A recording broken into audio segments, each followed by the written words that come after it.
अजित पवार यांनी माणिकराव कोकाटेंच्या राजीनाम्यासंदर्भात निर्णय घेण्यासाठी आजचा शब्द दिला होता। जर कृषीमंत्री बदलला नाही तर छावा संघटना राज्यभर आंदोलन उभं करेल असा इशारा अखिल भारतीय छावा संघटनेचे प्रदेशाध्यक्ष विजयकुमार घाडगे यांनी दिला आहे।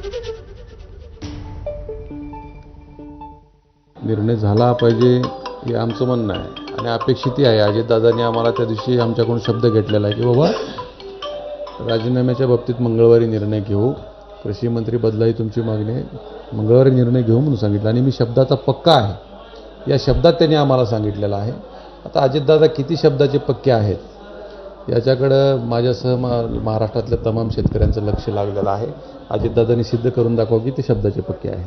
कृषी मंत्री रम्मी खेळताना जर तुमचे त्या ठिकाणी आढळून येत आहेत, शेतकऱ्यांच्या बाबतीत चुकीचे वक्तव्य करत आहेत, असा असंवेदनशील कृषी मंत्री आम्हाला नको आहे। राज्यभर आंदोलन होणार आणि ते आता राष्ट्रवादी आणि अजित पवारांच्या विरोधात होणार।